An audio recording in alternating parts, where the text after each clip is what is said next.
They are playing our song here on Birds 365. You got John McMullen and Jody McDonald, your Mac and Mac Birds 365 guys.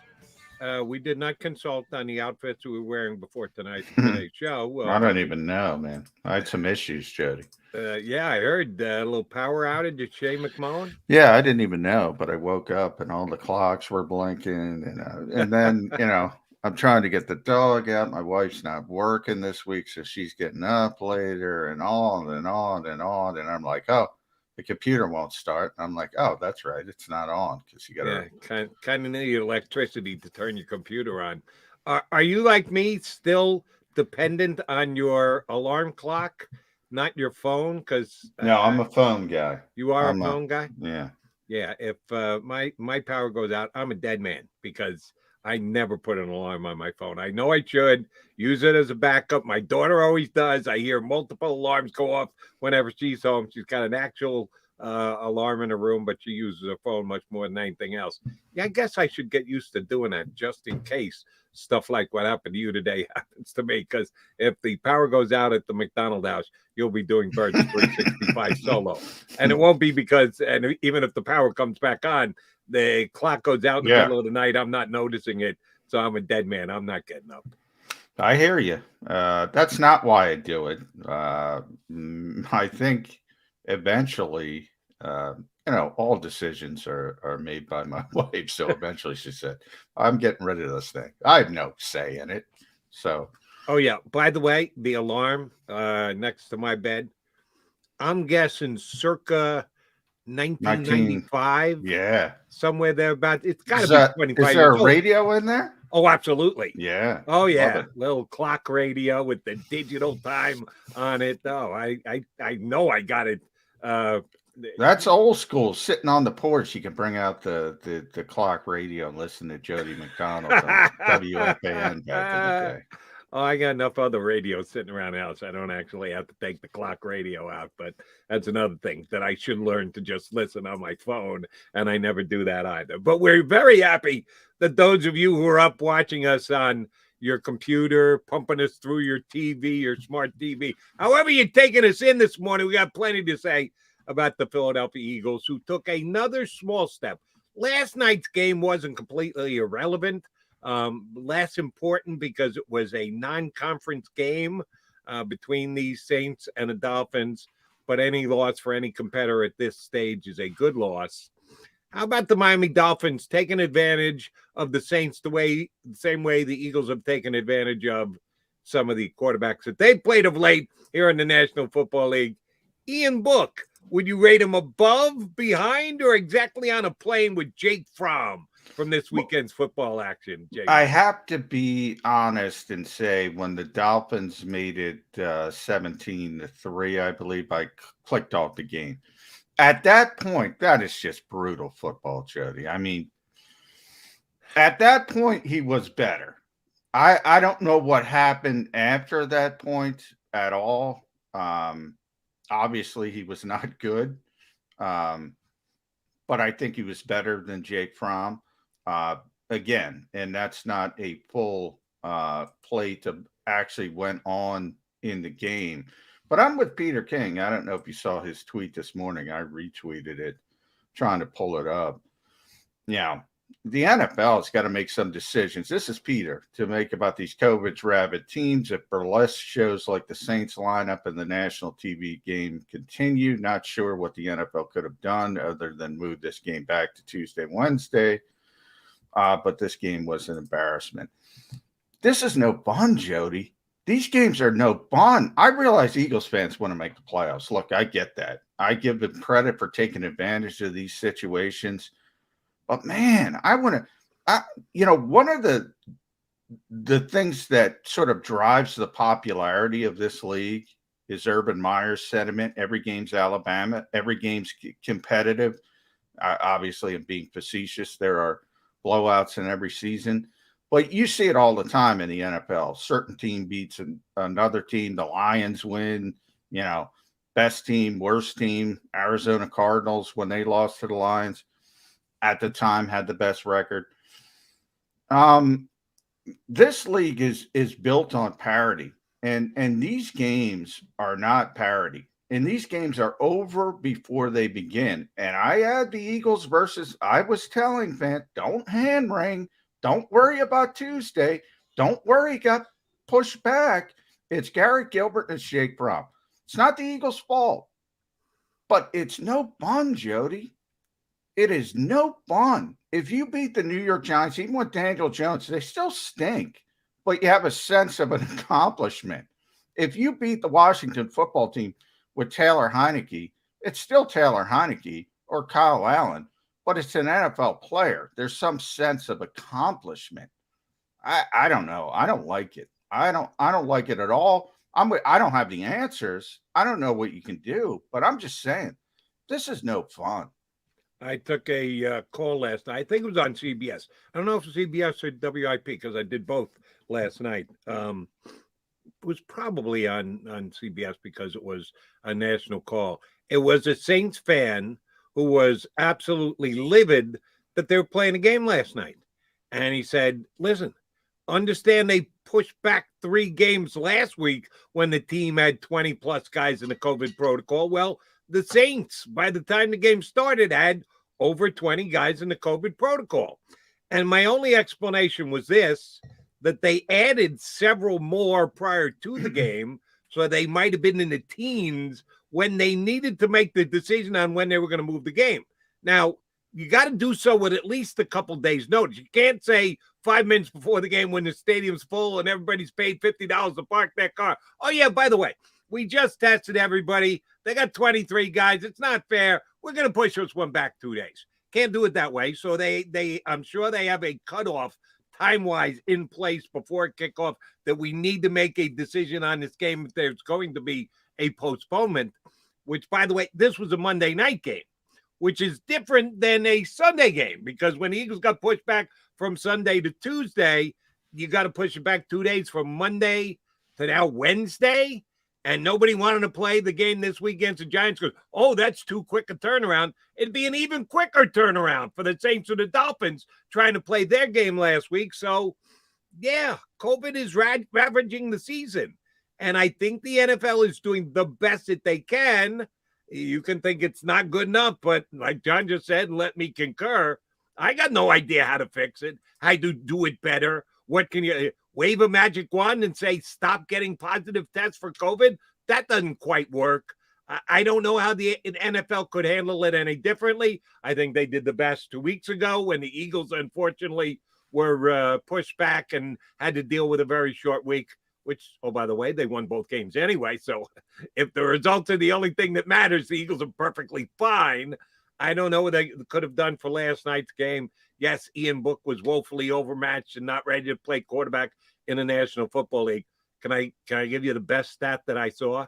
And we'll probably tick off at least 1 or 2 Birds 365 guys here. Because Notre Dame quarterbacks? Yeah. Yeah. Oh, for their last 23? Yeah. The last 23 games started in the National Football League by Notre Dame quarterbacks. They've lost every single one of them. I had no idea that Deshaun Kaiser, I didn't even know he got 15 starts in the league. Yeah. He did, and he lost every single one of them. Yeah. That's unbelievable. By the way, I'm going to make a public mea culpa here, Jody. What's that? I forget when Deshaun Kaiser was drafted, but I think it was, I don't know, 20, I'm going to look it up, 2017. He was a second-round pick. Before that season started, before that college season started, if you go back, you will see numerous draft sites that graded him as the number 1 overall player in the draft. Overall or number 1 quarterback? Well, there were some, number 1 quarterback, certainly, but some number 1 overall. Before it started, before the college season started, he didn't live up to expectations. Ultimately, he fell. I thought he was going to be a player. I admit it. And he was just beyond awful. And his mechanics, and it's just, you see it all the time with modern quarterbacks. The mechanics are just atrocious. And that was his deal as well. There were certain guys, Patrick Mahomes being most noticeable of this. Patrick Mahomes, I got news for people, still doesn't have good mechanics. He's sort of like a Steph Curry. He's able to overcome it because he's got such unique skills and unique talents. He's just better than everybody else. And he could throw the football like a shortstop. His dad was a baseball, but you're not supposed to be able to do that. You're not supposed to do that. You're not supposed to throw the football across your body. You're not supposed to have the worst footwork in the world. He's able to do that and still be the best quarterback or one of the best quarterbacks in the NFL. I admit it. I'm going to raise my hand. I thought DeShone Kizer was going to be a player. I was maybe more woefully wrong about that pick than any other draft pick in my history. So I'll take the hit for that. Other than that, I mean, the other guys are like 4 games. What Ian Book shouldn't even be starting. Oh, I'll give you the guy as much as DeShone Kizer was well liked. How many Jimmy Clausen's going to win the Heisman articles? Oh yeah, did I read? Oh my yeah. God, he was going to revolutionize football at Notre Dame. Yeah, and he was lucky to even stay in the league for as long as he did. Here's my advice on Notre Dame: draft the offensive linemen, don't draft the quarterbacks. You got to go back to the Mad Bomber Darryl LaMonica for the truly quality, high class, talented quarterback. Joe Theismann. A long time ago. Joe Theismann. Ah, you're right. I forgot Theismann, or Thiesman, as he was known That's great. In high school prior to getting to Notre Dame, when they looked at him and said, "Oh, guess what? We're changing your name to Theismann because it rhymes nicely with wait, Jody. We're both going to take it on the butt. Joe Montana. I mean, my God. Yeah, we forgot Joe Montana. He was before. And let us remember that Montana, much like that Brady guy who probably supplanted him as the greatest of all time, also passed over in the draft by a whole bunch of teams. Wasn't exactly. We're talking about DeShone Kizer being the number 1 pick in the draft. Joe Montana was the number 1 pick of the first round or the second round. He didn't go till the 3rd round. So kudos to those who snipped them out, a.k.a. the San Francisco 49ers. All right, so last night's game, ugliness. Good if you're just purely looking at the result, because the Eagles got 1 step closer to the playoffs with the Saints loss. Don, we touched on this yesterday, and maybe it's because of last night's game, but I'm feeling even stronger about it today. Eagles going to make the playoffs by Sunday. The last game of the season, we've been debating back and forth on what are the Cowboys going to do. If they've got a chance to get the number 1 seed, certainly they're going to go all out. If it's just the difference between 3 and 4, will they actually play? No, to get a different type opponent, which, oh, by the way, you're not going to know probably on the bottom. At number 4, you probably know you're going to play the Cardinals. The Cowboys will have just played the Cardinals, so they'll have a good feel about that. I don't know if they'll jockey for it. I doubt it. I think they'll pull their players. Somebody gave me a pretty good argument last night between 2 and 3. If you finish 2, then you know you get that second home game at home, that you're locked into the 2 spot, which means you know you're going to host 2 playoff games, which can be important. Personally, I think if I were Jerry Jones, I would say, no, let's protect our players. 2, 3, as long as we're in, we'll fight on the road if we have to. We're more worried about what the Cowboys are going to do. What if the Eagles have nothing to gain by winning that last game of the season? 10-7 is a really nice record, but which is more important, staying healthy for the playoffs or getting double-digit wins? It's interesting. Certainly staying healthy for the playoffs. But from the Eagles' perspective, I would say because you have a young developing quarterback, you want that quarterback to play. And if you want that quarterback to play, well, you want the offensive line to play. So a lot of it takes care of itself. You're not going to throw them out there in front of backup players. So I would lean towards playing. I can't recall. I'm sure now we're at 7, 6 seeds, resting players. Usually you're fighting. Usually you're not locked in that late. So it is a little bit of a rare occurrence. And I would say more likely to happen now than not that, if you think about next week, the Eagles need 3 things to happen. And probably the most difficult is them beating the Washington football team, who look like they're dead in the water. So, that's probably the most difficult hurdle. Green Bay's going to beat Minnesota on Sunday night. then you need San Francisco to beat the Houston Texans. I mean, Houston, all credit to David Culley. I don't know how he's gotten 4 wins out of that roster. And he had a big win last week against the Chargers, but they're not going to do that 2 times in a row. So the other two, they're almost a fait accompli. All you got to do is go down the FedEx Field and take care of business against a Washington football team that's fighting each other, that still, hasn't recovered from their COVID ravaged issues. Yeah, I would say at this stage it's more likely to happen than not, Jody. Well, let me add to what you just laid out. There is another possibility that if the 49ers somehow lose to Houston, which with Jimmy G with a broken bone in his hand, Miles Sanders has a broken bone in his hand. He's definitely already out this week. Jimmy G says he's going to try and gut it out for the 49ers with not only a broken hand, but strained ligaments in his hand as well. Good luck with that. If they got to go to Trey Lance, it's been 2 months since Trey Lance took any snaps of significance in this league. That's going to be very difficult. We're seeing it on a week-in, week-out basis. Quarterbacks who aren't quite ready for prime time being thrown into the deep end of the pool could very well happen with Trey Lance this week. So even if the 49ers lose, if the Saints should lose, and again, we've got 7 days to find out if they're going to get either of their 2 quasi-quarterbacks back, or if Ian Book is in for a repeat of performance this upcoming week. Even if the 49ers do lose, there's another way the Eagles can make the playoffs this upcoming week. Yeah. The Saints, obviously, they're playing Carolina, I believe. Yes. And then it's then it finishes up with Atlanta. So I'm not as concerned if it's not this week, it's going to be next week. I think the Saints are dead in the water. But you're right, there's more avenues than one, and all of them are legitimate because of San Francisco's issues, which looked like a lock a couple of weeks ago. I got to tell you, I'm a little bit surprised that Kyle Shanahan hasn't pulled that trigger already.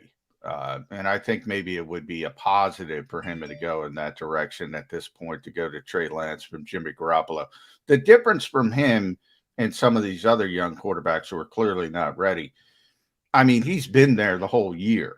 Not forget about the talent level. Forget about he's a top 5 pick. He's been there the whole year. In theory, he's learned the whole system. Kyle Shanahan's supposed to be this quarterback genius, this quarterback whisperer. He better damn well have him understanding the offense at least. And then you talk about the struggles of Jimmy Garoppolo. But even with all that, Jody, again, I'm assuming, just like I'm assuming Green Bay is going to win, I'm assuming San Francisco is going to win. And that's why I went that route. And because of the opponent, and if that happens, and if San Francisco is able to win, if Green Bay does win, then all the Eagles have to do is win, and they're in the playoffs. Okay. And that, to me, is certainly the most likely scenario that is going to happen. Never mind, could happen. Houston beating San Francisco with, maybe they could beat them with Ian Book or Garrett Gilbert, but it's not going to be Ian Book or Garrett Gilbert or Jake Fromm, the worst of them all. By the way, who was better? You didn't answer. Who was better, Jake Fromm or Ian Book? Yeah, it was still Ian Book. As bad as Ian Book was, nobody still could be as bad as Jake Fromm. I saw a couple completions down the field. I know I saw a couple of them. He completed his very first completion, went to the other team for 6 points. Yeah. A pick 6 going back the other way from Miami. All right, John McMullen, Jody McDonald, hanging with you on a Birds 365 Tuesday. Why are we having Ed Kracz on a Tuesday? He's game day Kracz. There's no game day attached. We had some wacky days attached to the week because of the canceled postponement last night. Why is Kracz on today? Has he got plans for later in the week? No, well, we got plans later in the week. We're not going to be here Thursday or Friday. Happy New Year, everybody. So that's we can't go 0 for 2 with Ed Kracz in 2 weeks. So I said, "What day can you do, Ed Kracz?" And he said, "All right, let me do Tuesday," as he pops on. We'll get the Kracz man up next here on Birds 365. McMullen and McDonald here with you. Please stay with us. This is Joe Krause of Krause's Coats, inviting you to donate a slightly worn coat or jacket and help veterans stay warm this winter. Go to Krause's Coats on Facebook to help those who've served. Have a happy holiday.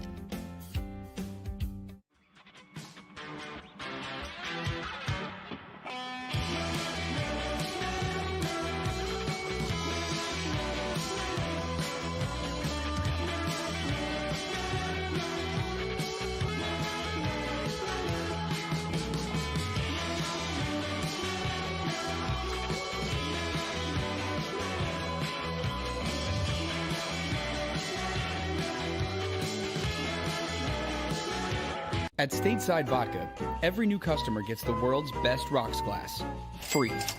What's that? A rocks glass? You're telling me that bottle is cut in half? You could say that. Holy shit. And you're telling me I can get one of these glasses for free? That's right. One free rocks glass per customer with each first-time purchase of Stateside Vodka. So good, it just disappears. The city of Philadelphia sparkles during the Christmas holiday season with an array of colorful light displays and illuminated Christmas trees, donated or installed for free by the talented electricians of IBEW Local 98. To learn more about who we are, what we do, and career opportunities at IBEW Local 98, visit us at www.ibew98.org.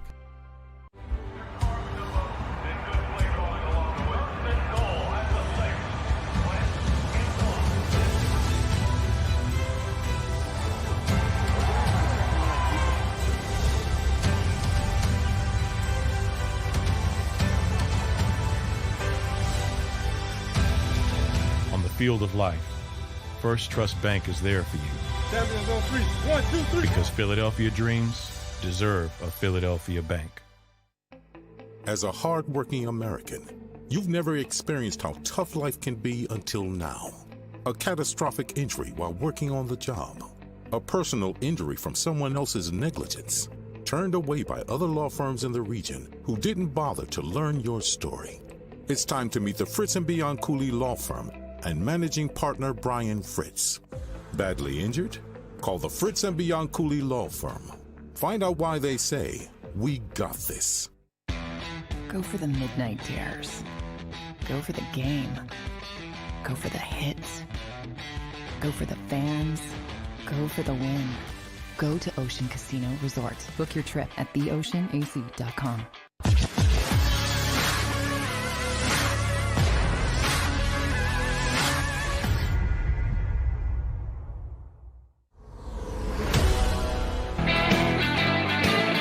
You got your Mac and Mac guys, Joe McDonald and John McMullen. And we've got company. And it's always fun when we get our next guest up who, oh, by the way, took advantage of the fact that McMullen and I are in front of green screen, so we can't wear eagle green. Ed Kracz said, I'm putting my eagle green on today, baby.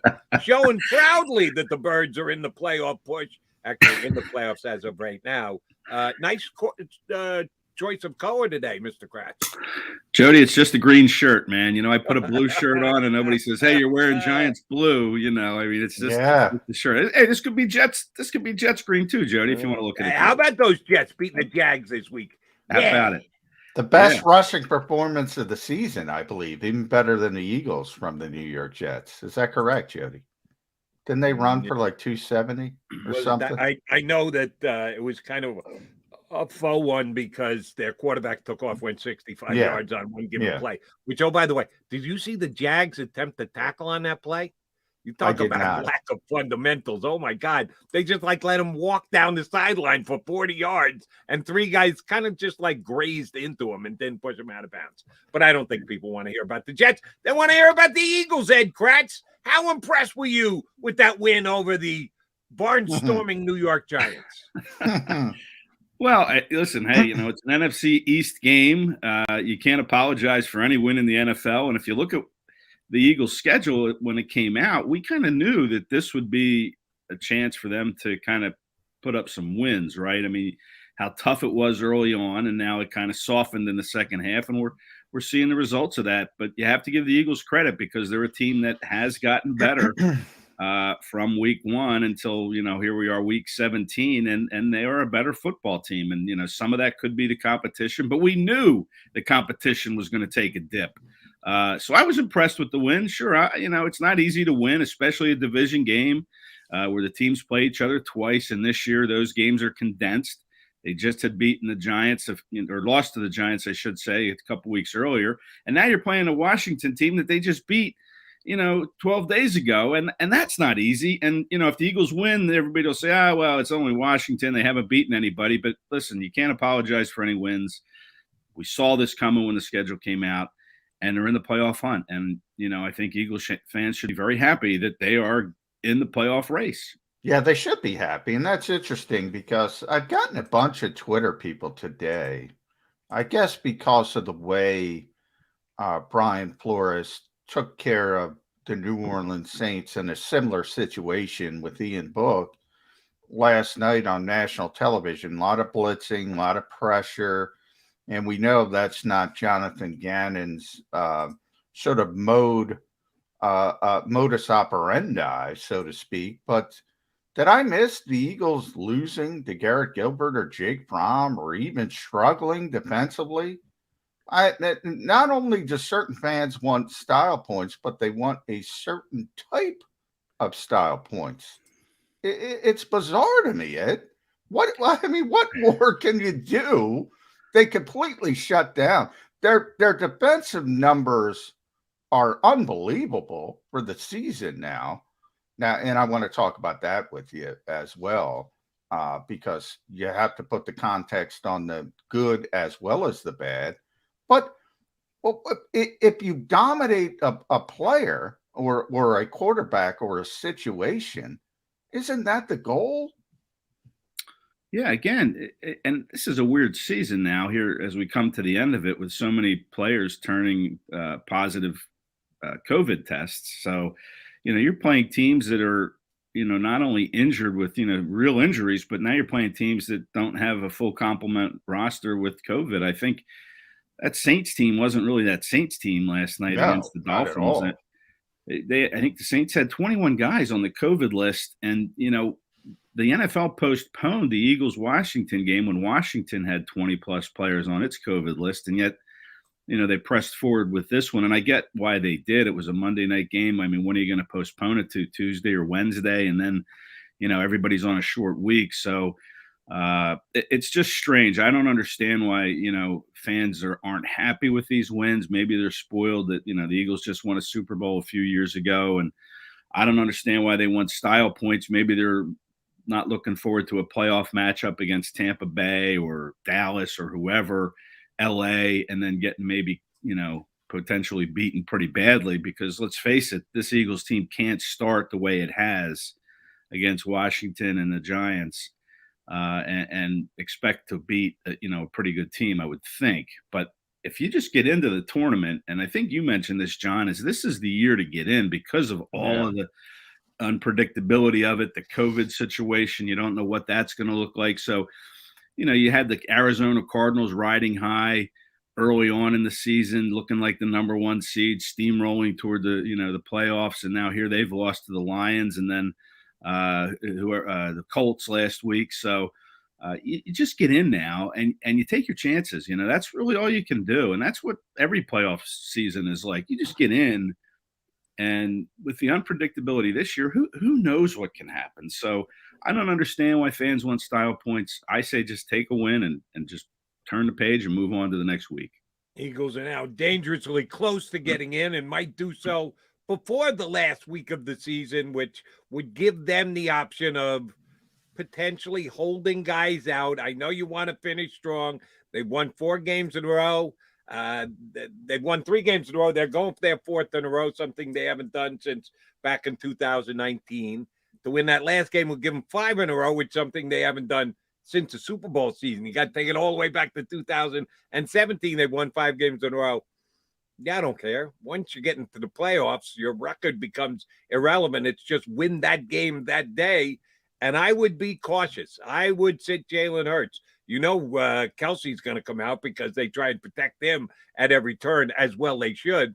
What do you think they're going to do in Week 18 if they don't need the win, Ed Kracz?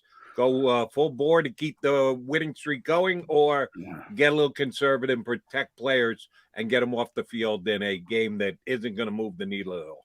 Yeah, you get them off the field. I mean, it was interesting. We talked to Nick Sirianni yesterday, and I think I asked him about Jalen Hurts and his ankle, and how Jalen hasn't really been a big part of the running game these last 2 weeks. I know he had 2 one-yard touchdowns against Washington, but he only carried the ball twice against the Giants, and he kind of admitted that, they were being cautious with his ankle. But now he says there's no restrictions with the ankle. They feel confident that he's over that, but they were being cautious. And I expect that if they're sitting there locked into whatever playoff seed they have heading into that Dallas game, that, they're going to sit Hurts. They'll play Minshew. I mean, Minshew's chomping at the bit to get back into a game after playing the Jets. They'll play Minshew. You're right about Jason Kelsey. They'll play whoever his backup is, but I would expect them to rest some guys. Now, they may not have any guys to rest in the running back room because, Miles Sanders is out.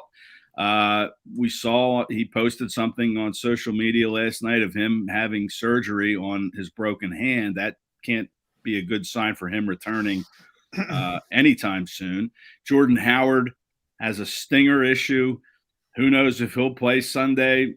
Sirianni said he was hopeful, but it was a stinger that ended Howard's season in 2019. He was having a very good year through 10 games, had the stinger, and then we didn't see him again because of the injury. So I don't know how many running backs they'll be able to rest because of these injuries, but Hurts for sure. If they're locked in, I don't think we'll see him Week 18 against the Cowboys at all, or Kelsey, or maybe even Slay. Some of these veteran guys. Cox might take a seat. And they'll play these younger kids.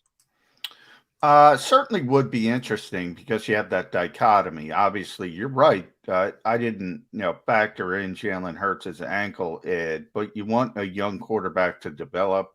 Who knows if Dallas has to play, as Jody says, but for development's sake, that would be a big game for Jalen Hurts. And if you play the quarterback, you got to play the offensive line because you don't want a young quarterback behind a bunch of backup offensive linemen. So it is something to keep an eye on. I do want to play devil's advocate because, as I said, style points, take the good fortune, say thank you, and move on. And that's all the Eagles can do. But we know the 2-5 start. Since then, they've won 6 of 8, which seems very impressive. Every week, John Gannode, one of the Eagles PR staff members, sends out the numbers to us, and you've seen them, Ed. The Eagles are top, 2 and 1 in offensive categories, top 5 in defensive categories since this little run started. And it's all very impressive. But I want to ask you, what's the most impressive win over this streak? And I'm putting you on the spot, so I'll give you the wins. At Detroit, at Denver. Remember, they had lost Pat Shurmur, their offensive play caller at the time. They were down, I believe, their 3 top linebackers. The New Orleans Saints with no Jameis Winston or Taysom Hill. It was Trevor Siemian. Jody's New York Jets, where everybody says, oh, it's just the Jets. The Washington football team with Garrett Gilbert, or the New York Giants with Jake Fromm? Well, geez, John, when you put it like that, I would say, is there a plan? Is there, an option B? But I'll go outside the box on that, and I'll say I think all of them are impressive just because they won. I mean, and again, it's hard to win. And listen, the Eagles aren't some world-beating team. I mean, they could have easily have lost these games just as easily won them, and it wasn't easy. But I think they could have lost these games just as well as they could have won them. But to their credit, they have won them. I mean, this was a team that was 2-5, and a coach talking about fertilizing and watering flowers. and they, by the way, he's still talking about that. That sticks in his craw. I know, but it was a team that could have gone south very quickly. And I guess if you want to point to a win, maybe it was that Lions win. I know Detroit was winless at the time, but you've seen what they've done since. They beat Arizona. They beat somebody else. Didn't they have another win in there somewhere? Minnesota. I mean, and the Lions were a team that was coming in having lost some pretty close games on field goals. You know, they needed a 60-something yard field goal from Justin Tucker to beat the Ravens. Needed that to beat them, and the Eagles went in there and just handed them their lunch 44-6. And that might have been kind of the springboard. And it's strange to say a win over a winless team is that, but the Lions had been playing well. I hate to say it, but I picked the Lions to win that game based on how they were playing and the Eagles were playing, and the Eagles went in and smoked them. So I think that might have been kind of the biggest win of that group, just because of what it was a precursor to, which was, winning 4 out of their last 5 games. Easily the biggest win of the year was Denver. They were above 500 at the time on the road. Yeah. I don't have Denver's record, but I bet you they're they were banged up that week, though, Jody. They didn't have their tackles with them, right? They didn't have any. I didn't even bring that up. They were down their top 3 linebackers. They were missing both their starting offensive tackles. They were really up against it as well. But it was a big play by Darius Slay to turn that game around, that 83-yard touchdown return when it was a close game. And we've seen the Eagles defense do that a couple times, right? Against, I think it was the Jets that Darius Slay had the interception return. Yeah. Their defense. But still, Teddy Bridgewater is a legitimate NFL quarterback. He's not a franchise quarterback. He's not a take your team to the Super Bowl quarterback, but he sure as hell isn't Jake Fromm. So yes, beating Teddy Bridgewater on the road, even if they were down some guys with either injury or COVID, Denver was their best win of the season. Yeah, Bridgewater is, you're right, a good quarterback. Terrible tackler, though, right? You started the show by saying, I forgot all about that, Ed Kracz. Thank you for reminding about that. If he makes a play, at a tackle all year. Yeah, if he makes a play there that stops Slay from that touchdown return, who knows what happens in that game? Yeah, you're right. I mean, look, they deserve credit. I'm just playing that devil's advocate because the schedule is as light as it gets, and hey, you can only play who they put on the schedule. So from that standpoint, the Eagles deserve a little bit of credit. Now, you mentioned COVID-19. We can't get away from it. Tom Pelissero tweets this morning from NFL Research. All right, here's the list. A positive test brings the total to 521 in December from yesterday, including 476 since December 13. That is nearly 1 out of 4 active NFL players. Kind of hit home yesterday. 4 players going on the COVID-19 list for the Eagles. It's just the way it's going to be, Ed. We sit and wait for 4 o'clock and see what shoe is going to drop. And we're saying, look, everything looks good for the Eagles this week. Green Bay should beat Minnesota on Sunday night. San Francisco should beat Houston. And if the Eagles beat the Washington football team under those circumstances, they are in the playoffs this week. Don't even have to play week 18. Don't have to play anybody. But what if Aaron Rodgers comes up? He can't, actually. So that's helpful because he already tested positive and there's that loophole. But what if other major COVID things happen? All of a sudden, the entire landscape changed. The Eagles have been lucky to this point. Lucky. I think there's a little bit of hubris that they're doing the right things. But all of a sudden, they have 7 people themselves on the COVID-19 list. It's not 21 or 22, whatever the Saints were, but it might be 22 by Sunday, right, unfortunately. So how do you prepare in these circumstances? Can you prepare? Well, I think you can prepare all you want, and the Eagles are trying, right? I mean, Nick Sirianni said that they're going to start separating their quarterbacks and keeping them away from everybody. So that's, you want to have your quarterback healthy, but, look at your offensive line. Now you have Andre Dillard still on that list, and he's been on that list for over a week, but it's just crazy what's happened with the NFL and these tests. You mentioned that, Ian, or who was it? Whoever reported today that there were over Tom 500. Pelissero. Yeah. Tom Pelissero. Yeah. I mean, last year I saw a stat where only about 260 plus players tested positive throughout the course of the season. And now here we are over 500. So I'm not sure what you can do to prepare. I mean, it's just such an easily to transmit disease, or, this Omicron variant is so easy to transmit. I don't know if there's anything you really can do, but do your best, and that's separate the quarterbacks, do more things virtually. And that's what the Eagles are doing.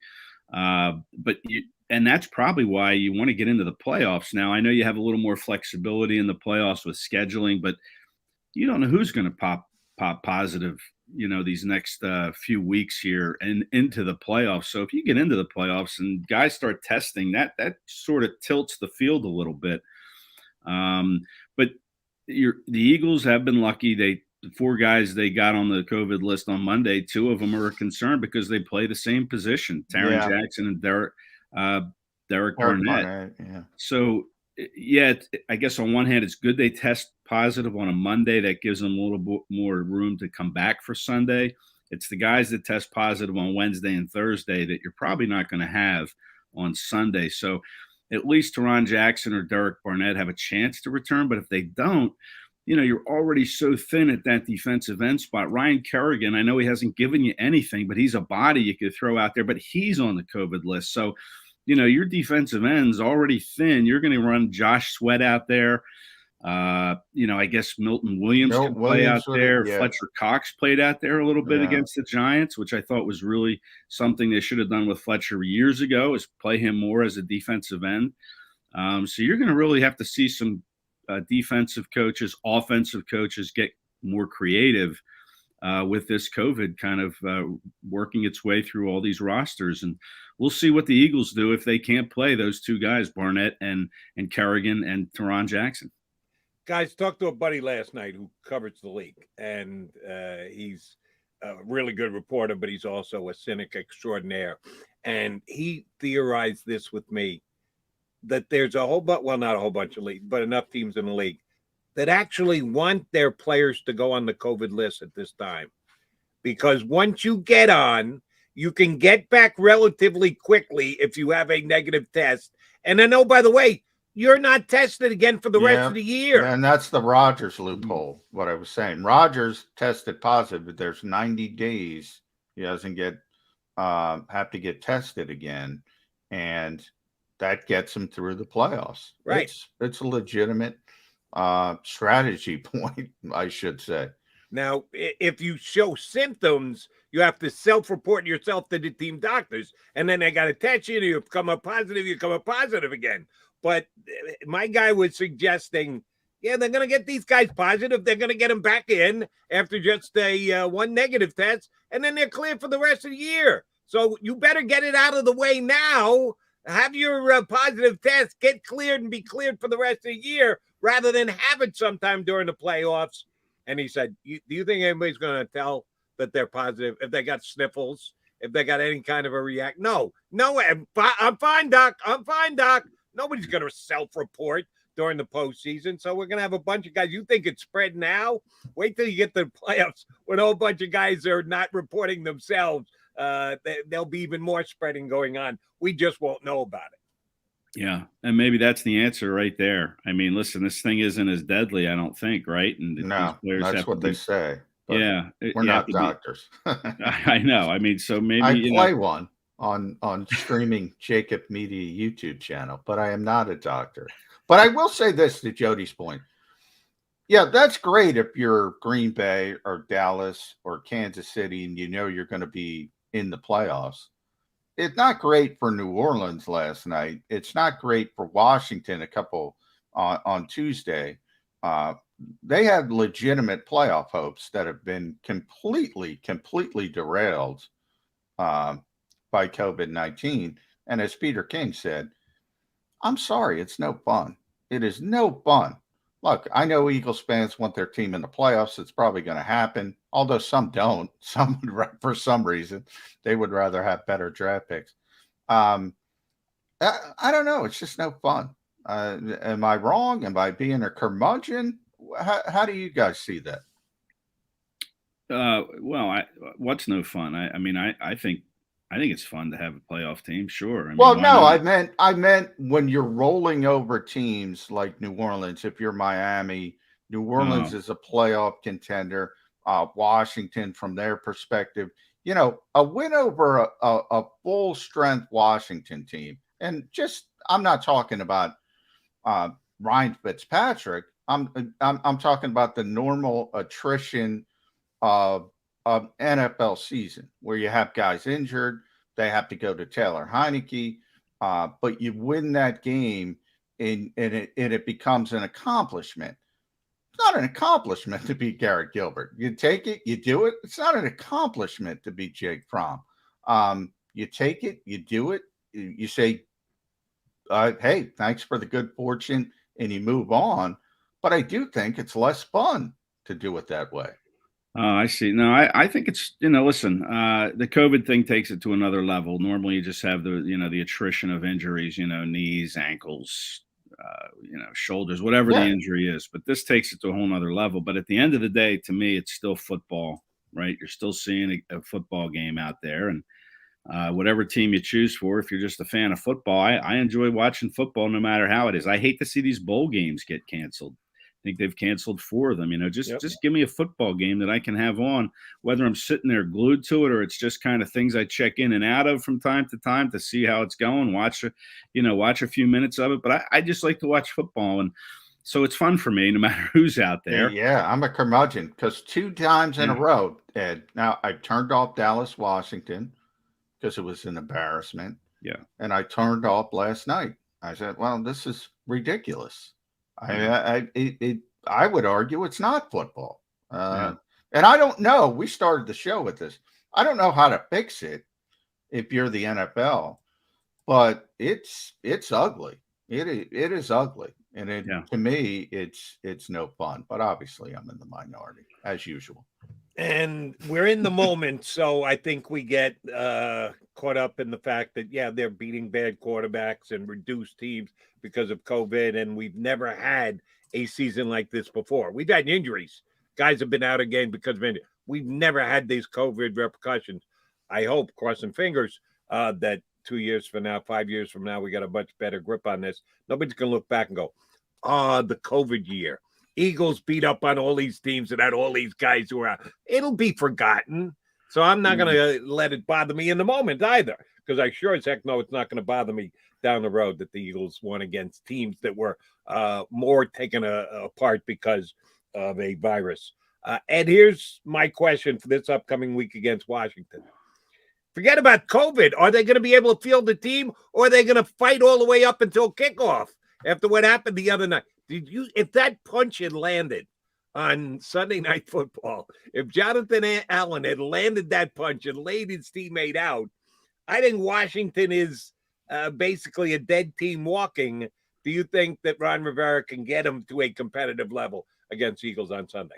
I do. I absolutely do. I'll play the devil's advocate. Listen, I don't think Washington's very good. The Eagles should win this game, but it's a concern to me that there are a bunch of professional football players who just got their heads handed to them in Dallas.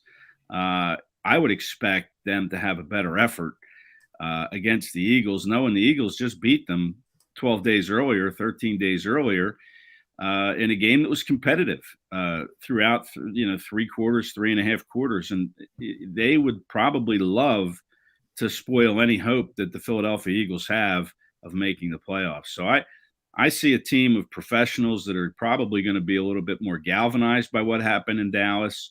Whether or not they're talented enough to win this game remains to be seen. But I think it's going to be a very close game for the Eagles. I don't think they're going to roll over Washington like Dallas did. I think you're going to see Ron Rivera is a good head coach. I think he'll have his guys maybe a little bit more bonded because of what happened in Dallas. That's going to be my approach to this game, is I think Washington's going to play them close and they're going to play them tough. It's in their building.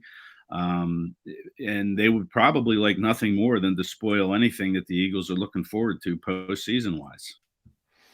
All right, last one from me, Ed, involves the NFL's change in hiring policies. Black Monday is creeping up on us typically in the NFL.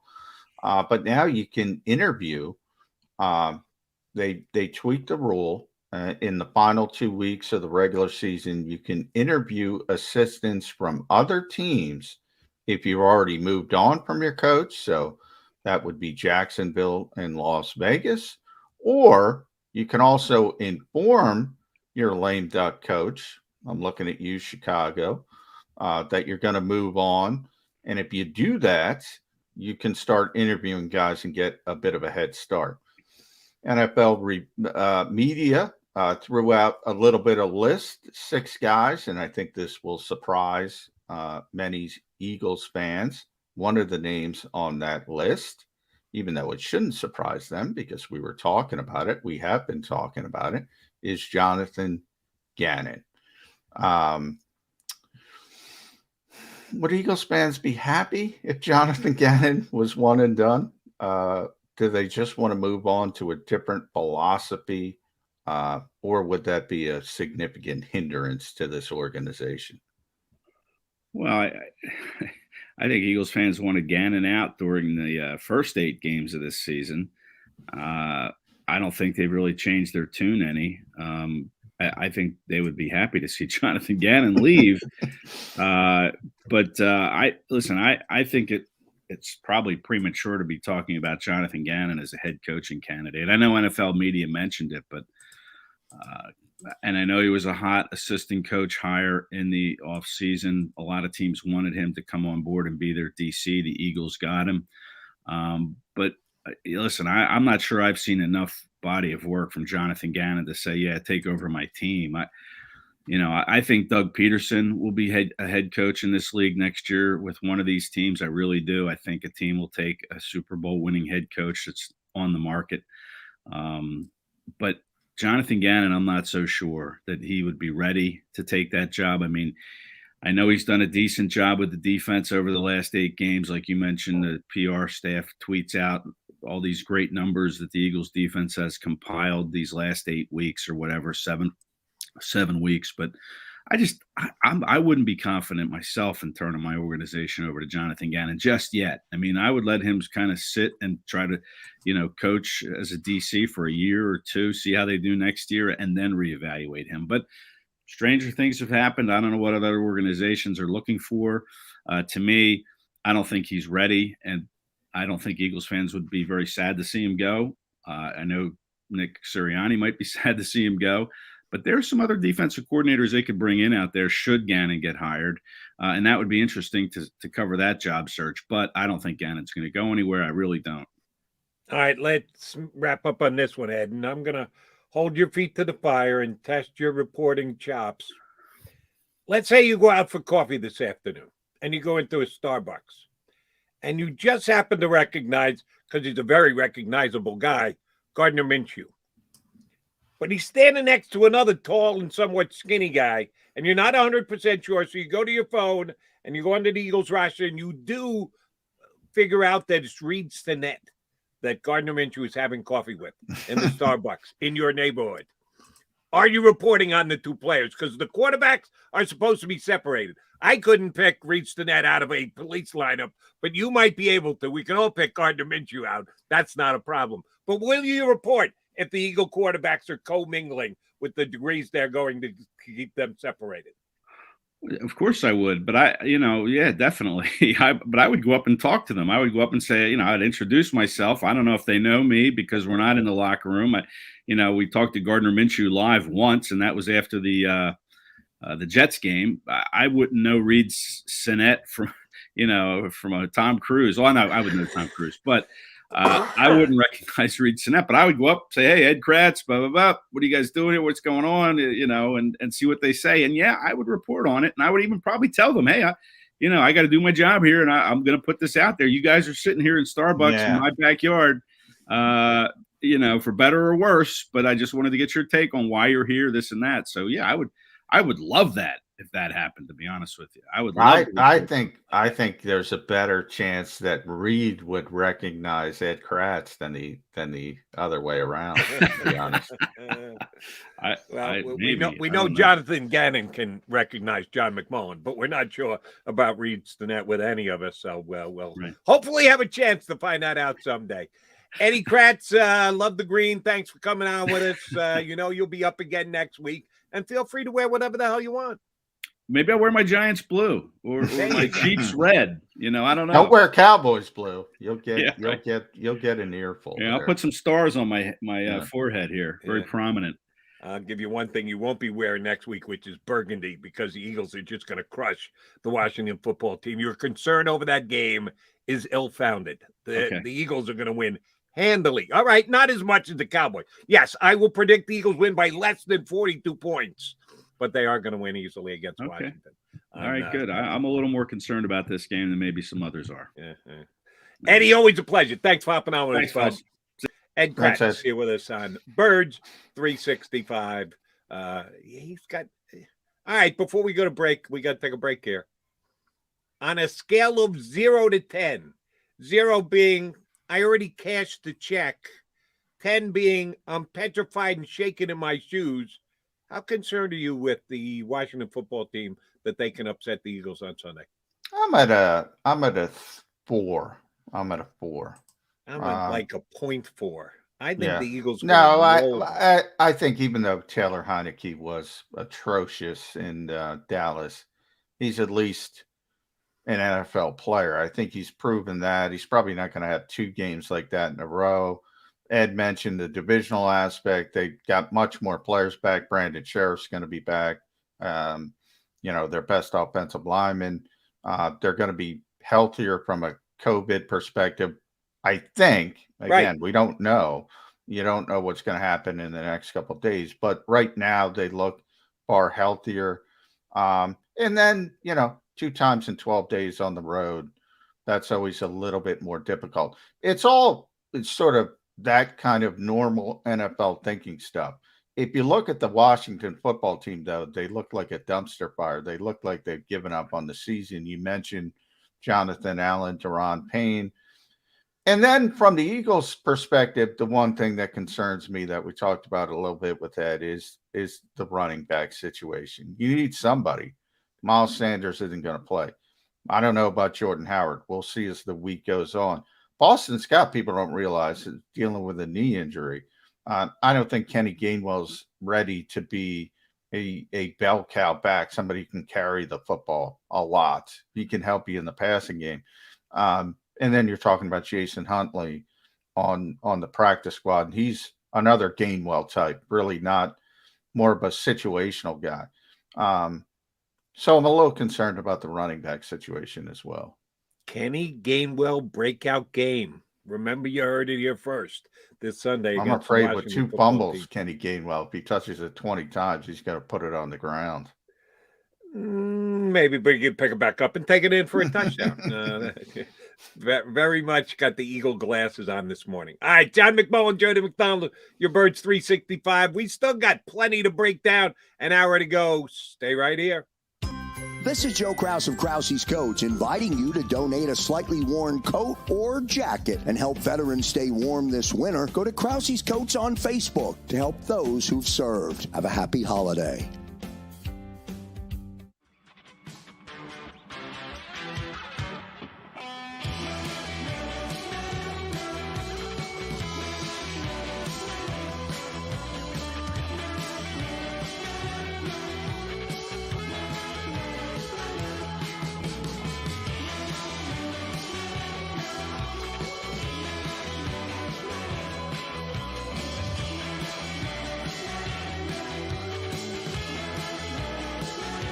At Stateside Vodka, every new customer gets the world's best rocks glass, free. What's that? A rocks glass? You're telling me that bottle is cut in half? You could say that. Holy shit. And you're telling me I can get one of these glasses for free? That's right. 1 free rocks glass per customer with each first-time purchase of Stateside Vodka. So good, it just disappears. The city of Philadelphia sparkles during the Christmas holiday season with an array of colorful light displays and illuminated Christmas trees, donated or installed for free by the talented electricians of IBEW Local 98. To learn more about who we are, what we do, and career opportunities at IBEW Local 98, visit us at www.ibew98.org.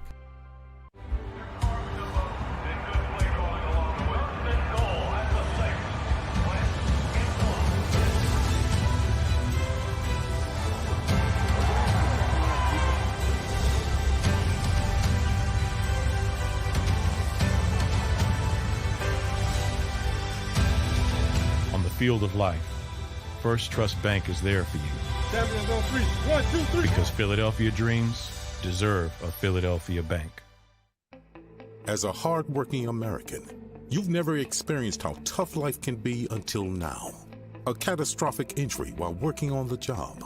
A personal injury from someone else's negligence. Turned away by other law firms in the region who didn't bother to learn your story. It's time to meet the Fritz & Bianculli Law Firm and managing partner Brian Fritz. Badly injured? Call the Fritz & Bianculli Law Firm. Find out why they say, "We got this." Go for the midnight dares. Go for the game. Go for the hits. Go for the fans. Go for the win. Go to Ocean Casino Resort. Book your trip at theoceanac.com.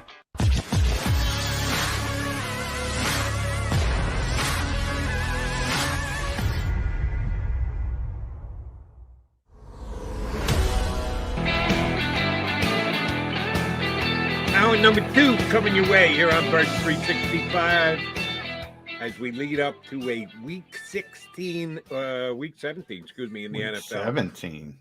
Game should be the end, Jody. Should be the end. Should be the end of the season, correct. But we have bye weeks. We have an extra game added. Yeah, it's a little different than what we grew up with as football fans, if you are of a certain age. JM, I do want to put this out there, and yes, I'm sounding a little bit like an eagle wonk this morning that I think they're just going to absolutely walk past Washington on Sunday. And I think what needs to happen elsewhere will happen, which is going to get the Eagles into the playoffs as of, I guess you got to wait till Sunday night, right? Vikings Sunday night, yeah. Our Vikings and Packers are the Sunday night game. So it's not going to be by the time the Eagles win. I've seen a couple of your pal Eagle beat reporters throw this number stat out there. Total net points that the Philadelphia Eagles right now have a better total net points number than the Green Bay Packers, who, of course, the number one seed correct in the NFC, which the facts are the facts. The fact is that is an accurate statement. But the way that it's being stated makes it seem like that would put the Eagles on a par and or ahead of the Green Bay Packers. No, I'll give you a stat that's kind of more important than net points. Victories. And the Packers have 12 of them. The Eagles have 8. That's a significant difference when you're playing a 17-game season. So I think that's being woefully overemphasized and overstated. And if you really want to clink that, no. Point differential is the most determinant factor. Well, I got bad news for you. You got the Cowboys next week, who are significantly better than the Eagles in point differential. And you could have the Cowboys the week after that, which is only going to add to the total. So do me a favor. Drop the whole point differential thing. It's a nice little stat. It looks good on paper. It does not indicate or dictate what the Eagles are going to do from here on out. Well, you're right. But I will say this, Jody, and that's where context. You mentioned, and by the way, you're 100% correct. 5 years from now, when I was talking about this season, and nobody's going to remember if the Eagles make the playoffs. So it was because of quarterbacks like Garrett Gilbert and Jake Fromm. Nobody's going to remember it. You're 100% right. Just like nobody remembers Jalen Hurts' interception against, when it comes up Dallas Goedert's heel. We talked about that at the time. Nobody's going to remember that. They're going to say Right. interception, Jalen Hurts. And nobody remembers the context, but it's meaningful. It's meaningful. And the Eagles have beaten up on some really bad football teams. And I just gave you the list when we were talking to Ed Kracz about their wins since this started. And really, if you go back to the beginning of the season, we have 8 wins, and you try to figure out, okay, what's the best win on this football team? You said at Denver. Yeah, maybe from a quarterback perspective, although I would still argue it's week 1. And there you had Arthur Smith. Matt Ryan to me is still better than Teddy Bridgewater, but Arthur Smith was obviously not ready to go as a rookie head coach. And even you put that context, but they turned out to be a better team, at least than they looked, and not a great team by any stretch, but better than they looked in week 1. And then you look at the other early season win, which was the Carolina Panthers, and they look better at that particular time. They've turned out to be an awful team. But that was an ugly game, and the context is lost. I mean, they were terrible for the majority of that game. They needed the block punt. They needed a big defensive play. And then Jalen Hurts was able to make – that was probably his worst game of the season other than the Giants game that they lost.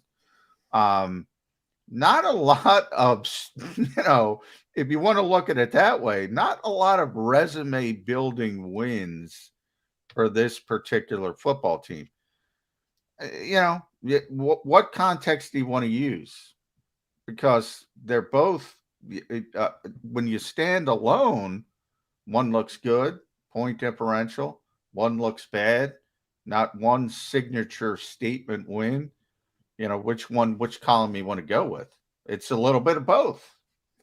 And there's a distinct possibility, and again, this is just my speculation, and who the hell knows, although I've actually been doing pretty good picking these games, both the Eagles and just against the spread across the board in the National Football League.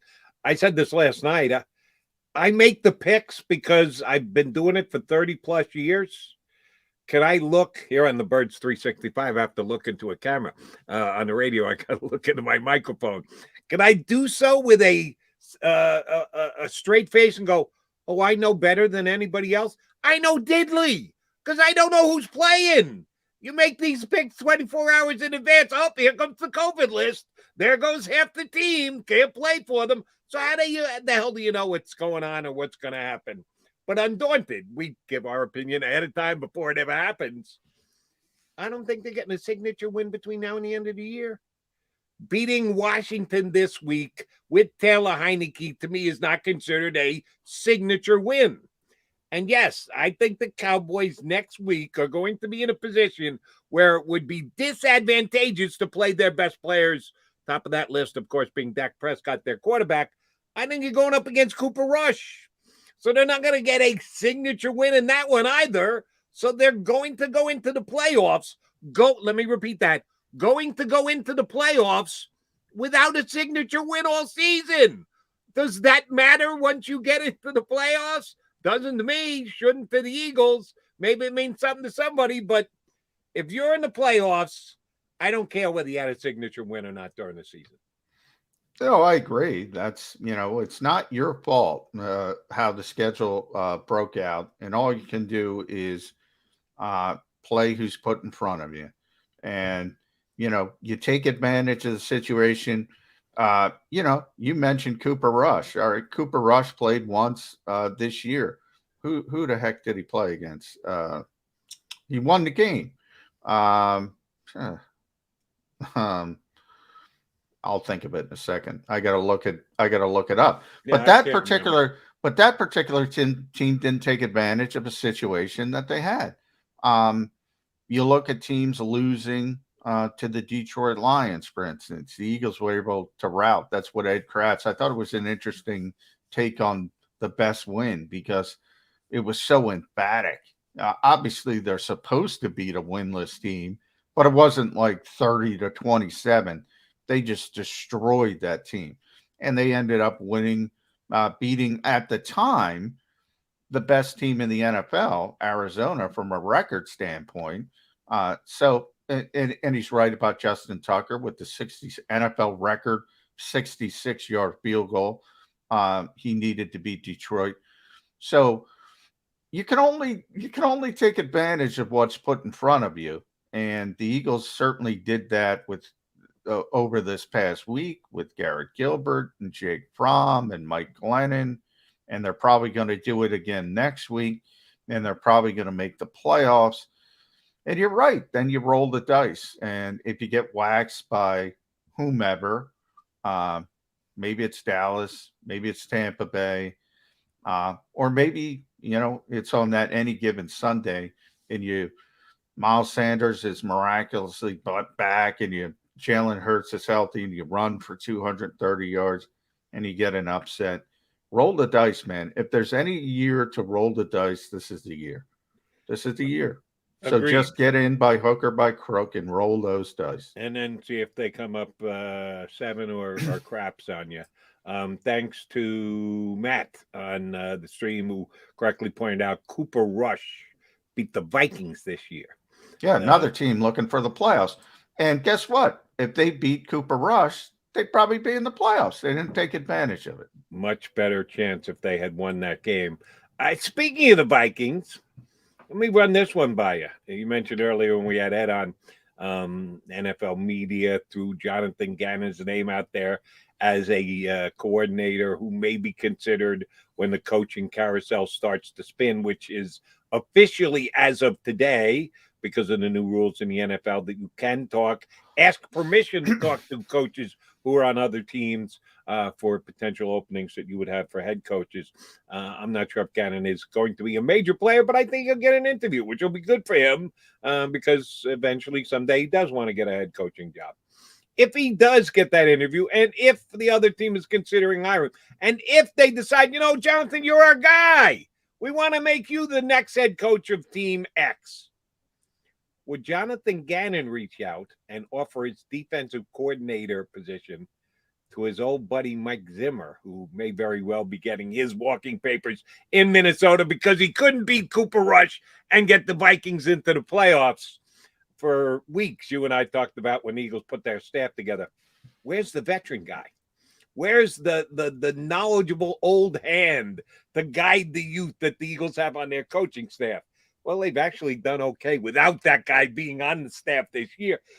But if Jonathan Gannon thinks along those lines, would he bring his old mentor Zim in? Would Zim even consider being a coordinator at this stage of his career? I don't think so. For one major reason, he might go back to being a defensive coordinator. He probably should, to be honest. That's probably that should be his wheelhouse. But he's certainly got enough to where, same reason Jonathan Gannon didn't go to the Chargers with Brandon Staley, who's, one of his best friends. He was in his wedding. They've known each other forever. He would have taken that job, but Brandon Staley's a defensive coach. So he wanted to go somewhere where he ran the defense because he's a defensive guy. And he got that opportunity in Philadelphia. He would have had it in other places as well. But same thing with Zimmer. He can get a defensive coordinator job where he's in charge and it's his sort of, and obviously an offensive head coach. That's the reason I don't think it would be a match. And it just doesn't, Zimmer's got too much money in the bank, so to speak. He'll be able to get any job he wants. And then there's the ego part of it as well, where he's taking a step back. But it's interesting because I agree. That's where I would say Jonathan Gannon, if he had an opportunity, and I don't know, would be Minnesota because they know him in the past. They like him. He runs a similar scheme. He's the young, energetic guy who people will listen to. That's been the big issue with Mike Zimmer. People have just tuned him out. We talk about shelf life all the time.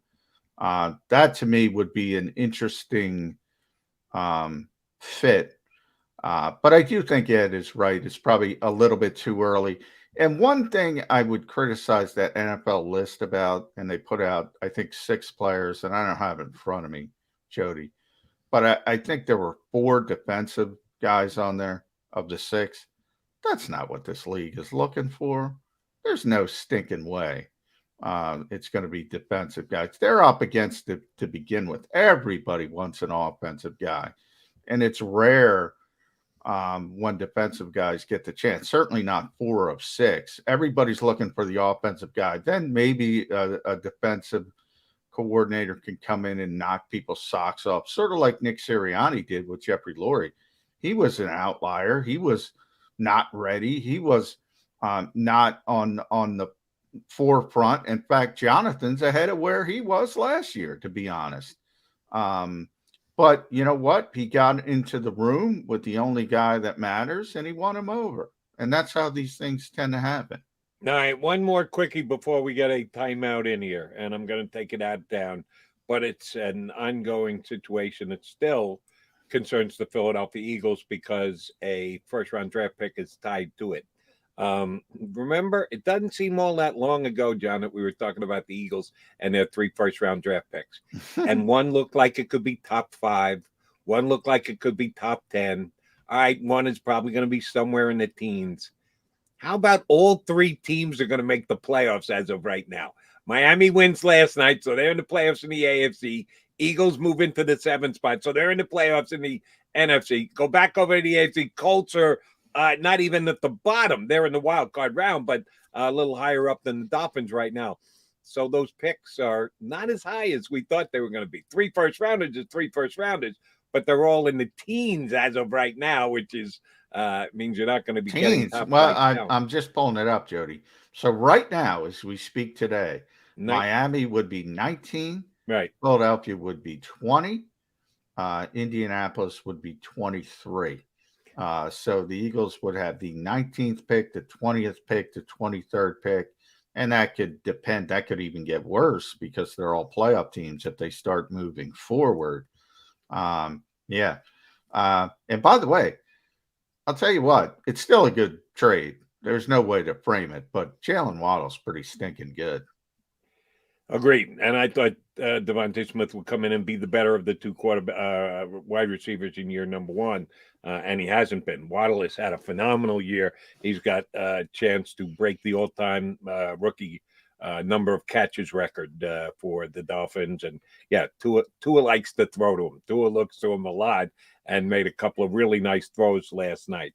The question I was going to ask you had to do with the Colts. This past game when the Colts got a win that they much needed, the other team did a pretty good job of shutting down Jonathan Taylor, who's having an MVP type season. Salem, New Jersey's own Jonathan Taylor got one big run for 42 yards, I think it was, in the first half, but they really did shut him down in the second half. And Carson Wentz had to come up big for the Colts. And he did. He made a couple of plays, couple of touchdown passes. Carson Wentz right now is in the top half of the quarterback rankings in the NFL. He's in the teens. He's not top 5 or top 10. He's somewhere in the teens of quarterback rating. He's not putting up massive numbers the same way other quarterbacks are, but other teams don't have Jonathan Taylor.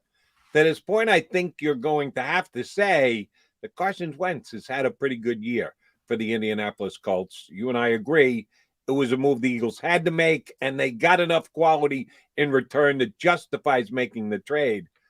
But would you categorize Carson Wentz's year as good, very good, surprisingly good, shockingly good? It's not really that good. Come on, Jody, you're overstating it. How would you describe the year Carson Wentz is having? Well, I think he's been solid. I think, one thing, he's only cemented the fact that he's not going to be the 2017 Carson Wentz to me ever again. So I wouldn't be concerned about him if I'm an Eagles fans. Obviously, they got the first round pick. That would be the best case scenario for the Eagles. And he's an NFL starting quarterback. I would say bottom. He's not in the top half. I would say he's in that 16 to 20 range. And that's a disappointment from where he was. I mean, he was I think part of it has to do with injuries. The main part of it, he hasn't been the same since the ACL and the LCL. I always thought when he was here and playing at the MVP level, I think that's one sort of scenario. And then when he was playing well, when he came back in 2018, certainly 2019 at times, I thought his upside at that point was he was right on the cusp of being a top 10 guy, somewhere between 10 and 15. And then if he had a big season, he'd probably get up to 7 or 8. That was sort of where he was. And then he fell off a cliff. And now I think he's an NFL starting quarterback, but he's not one. He's the kind of starting quarterback that you're always looking for the next starting quarterback. You want to improve on what you have. All right. If the Eagles win this week, JM, it'll mark their 4th consecutive victory. The last time the Eagles won 4 games in a row was when? You probably have it. I don't have it. Yeah, I don't. Everything runs together for me, Jody. Well, Certainly not. There's a reason why I specifically brought this up. The NFC, last time they made the playoffs, they ran the table in the NFC East, right? 2019, led by Carson Wentz, won their last 4 games to qualify for the playoffs. And then, of course, Carson takes the hit to the head very early in that Seattle playoff game. And it kind of went downhill after that. Yeah. The bottom of the NFC East has been bad for a long time now. It is in every year because, the NFL made this shift years ago where you have these divisional games late in the season. It's been really, really good for the Eagles. It really has. They've been able to take advantage of other teams being worse than them in the NFC East. Last year was the NFC least. I'm sorry. Even Washington, who won the division, factored in as a least for me. It's not quite the NFC least this year. It's just the NFC woefully mediocre is what I would call the division this season. All right, he's John McMullen. I'm Jody McDonald. Thanks for tuning in to Birds 365. If you're enjoying it, then hit that like button. Feel free to share, like, and subscribe to us here on the JAKIB Media YouTube channel. Coming back with more Birds 365 next. This is Joe Kracz of Kracz Coats, inviting you to donate a slightly worn coat or jacket and help veterans stay warm this winter. Go to Kracz Coats on Facebook to help those who've served. Have a happy holiday.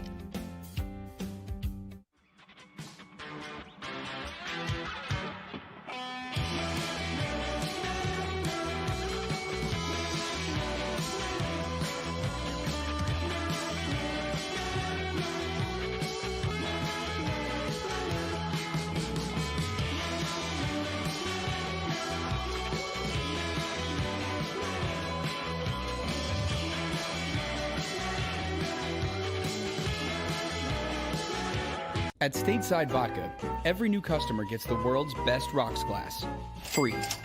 What's that? A rocks glass? You're telling me that bottle is cut in half? You could say that. Holy shit. And you're telling me I can get one of these glasses for free? That's right. 1 free rocks glass per customer with each first-time purchase of Stateside Vodka. So good, it just disappears. The city of Philadelphia sparkles during the Christmas holiday season with an array of colorful light displays and illuminated Christmas trees, donated or installed for free by the talented electricians of IBEW Local 98. To learn more about who we are, what we do, and career opportunities at IBEW Local 98, visit us at www.ibew98.org.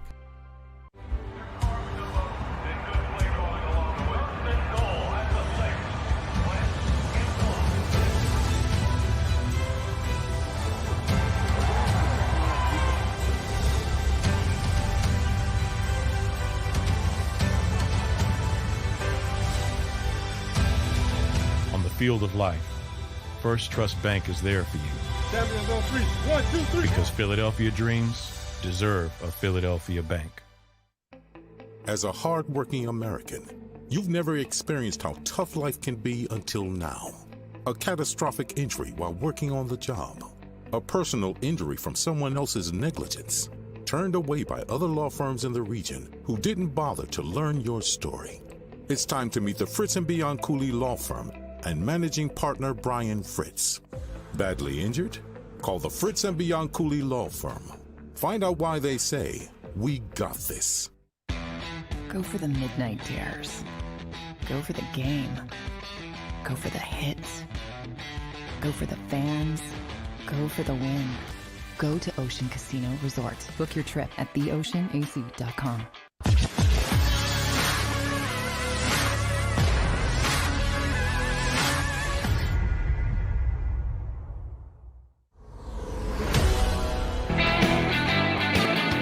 Mac guys on your Birds 365. Early AM gathering to talk Philadelphia Eagles football, who are now in a driver's seat position to make the playoffs. They know if they win out, they're guaranteed to get in. There's a good chance that they could be in as of this Sunday if a couple other games go very figurable ways. Vikings losing to the Packers, the Saints losing to the Panthers, or the 49ers winning against Houston. You need the Vikings loss. That's a must-have. But either of the other two get the Eagles into the postseason if they beat Washington this week. So that's an advantageous position. In a season, John McMullen, that was supposed to be a transitional year. Not only did Jeff Lurie use that phrase when he described the Eagles during this past offseason, maybe even more telling to me was the fact that he said that's probably the main reason why Doug Peterson is no longer the coach. That Doug had a vision. Doug had a plan. He wanted to win games, Jody. Doug had this out of left field, off the wall stance that he actually wanted to win games in 2022. And that wasn't matching up with the Eagles' vision of the future was. So is Nick Sirianni actually putting his job in jeopardy here? Because he's winning games. Yeah. He could make the playoffs, John McMullen. I said at the time it was one of the all-time Jeffrey Lurie dumb statements, and I'm proud to say it's come out that way. He somehow hired a coach who magically wants to win games, Jody. Yeah, I mean, it was silly when he said it. It continues to be silly today. And, people forget about it. That's the beautiful thing. As you mentioned, we'll go back to that again. What you mentioned, people forget the context and they forget and they just say, oh, that's a good hire. And, it's understandable. But, I'll say this, the Eagles are probably going to make the playoffs. It looks very good right now. The one concern you should have with that is, and you've seen this in the past, they were at a different stage coming off a Super Bowl, then making the run, making the 3 consecutive playoff bursts. But it was clear they weren't a real Super Bowl contender. And the Eagles kept acting like they were a real Super Bowl contender and were making decisions like they were a real Super Bowl contender, which contributed to the drop-off last season. The last thing you want to do this time around is overvalue the playoff positioning because of all the context we added into this show. There's still a lot of work to be done when it comes to personnel. And you can't let the decision-making be affected by wins over Jake Fromm and Garrett Gilbert. That to me is legitimate sort of fool's gold. And I don't think Howie Roseman's going to get caught in it. But you got to be careful of that stuff. You really do. I think your point is dead on, but I'm going to make you go even a little bit further. When you started to paint the picture you were painting, it made me think more of the Phillies than the Eagles.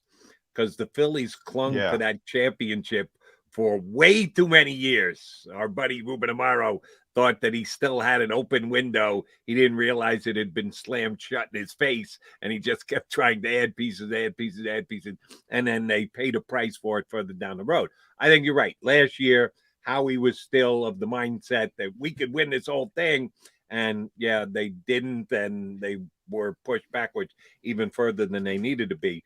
If your read is correct, which I think very well is, who are the guys the Eagles would be looking to move off a year earlier rather than a year too late?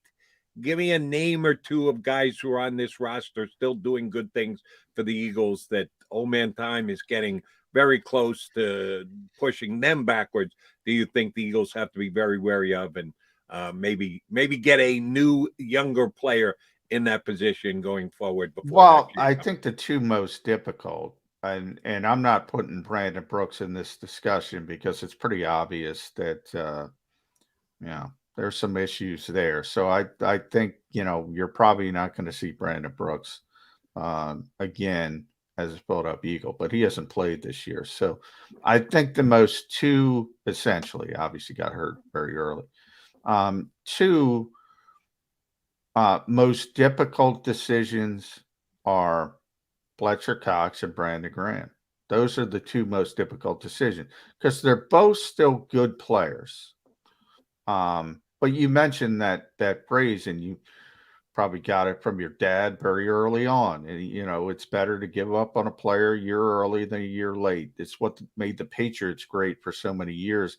At the time, you take a lot of hits, by the way, because, there are certain players, but sort of if you do this thing right,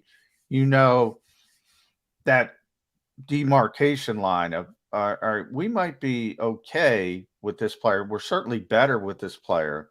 But by the time we're ready to really strike, they're going to be declining and they're not going to be effective. And that's a very difficult thing to do. And I think those two players are the most difficult decisions because they're not going to get better players next year than Fletcher Cox playing defensive tackle and Brandon Graham playing edge rusher. But they can start the process with those 3 first-round picks. The goal is to hit the apex with everything coming together, and that's when you win the Super Bowl. And those are really, really difficult decisions. But I wouldn't think they would move on from both, certainly. So a lot of it is, who can you get? As we mentioned with the draft picks, 19, 20, 23, if somebody wins in the wild card round, that's going to go down even further. Maybe a couple go up. Who knows? Maybe Miami falls apart, doesn't make the playoffs, and it goes a little bit higher. But maybe the Eagles fall apart. It goes a little bit higher. Unlikely to happen, but you never know. So a lot of it depends on who you can get in the draft. And obviously, if you get an edge rusher specifically, you would be more willing to move on from Brandon Graham at his age and coming off the injury and things like that. But those are very, very difficult decisions. Fair enough. And I think you gave up 2 good names. I'd throw Rodney McLeod, maybe just because he had a very good week this past week. Rodney's had a mediocre season. Well, I'm at Rodney. This is it for Rodney. So I'm already at that point. They're gonna move on from Rodney. No chance that Rodney gets kept, huh? No, I don't. Okay. I don't think. But that one's easier for me. That one, nothing against Rodney. He's not that level of player to begin with as Fletcher or Brandon. It is an age thing, an injury thing, and it's time to turn that sort of thing over. I think that's more natural for them than anything else. Which will Howie Roseman take more grief for if he moves off? Fletcher Cox or Brandon Graham? And Fletcher's having a really good second half of the season here. Didn't make a Pro Bowl, which you thought he had a chance on reputation only. That didn't happen, but he continues to be more productive on a week-in, week-out basis. So give Fletcher that much credit and analyze him at the end of this season through that lens. You got nothing out of Brandon Graham this year. But you also saw that without Brandon Graham, your defensive ends were not as good as you thought they were going to be. He's even older than Fletcher Cox. Which one would Howie take more grief from? if he moved away from either or both, which one would he hear it more from the Eagle fans? Probably Brandon, because he's so well liked, you know, and his personality. Everybody just loves Brandon. And I think there were a lot of people incorrectly, by the way, ready to move on from Fletcher Cox at the trade deadline and saying, just get away from him. He's not the player he once was, because they're only looking at sacks. And by the way, Fletcher won it out as well. So that was part of it, and all of it sort of encompassing. Whoa. I got to interrupt there. Fletcher wanted out as well? Yeah, he was not happy with this. He was honest. He was not happy with this scheme. He liked playing in Jim Schwartz's scheme. And he was allowed to do what he wanted to do. And Jonathan was asking him to do some different things. He was very honest in a public fashion. Didn't like that 4-eye technique, didn't like the 5 technique. Now, in the second half, things are starting to come together, and he's much happier. But at the trade deadline, Fletcher was fine with the Eagles moving him. And then the decision was made that wasn't going to work, weren't going to be able to get what they wanted. And the two sides came together and said, all right, let's do the best we can. And the assumption was that he would be here next year. And by next year, I mean 2022. And that's probably going to be the case. Sort of a gentleman's agreement at the trade deadline. But that can always change. I think from a fan base perspective, what we're talking about, I think they were okay with moving on from Fletcher Cox, which again, I think is incorrect. It just took a while for him to get used to the new scheme. And now that he's having success, I think he's fine with it. It's maybe just the way you said it, because it kind of jumped out at me.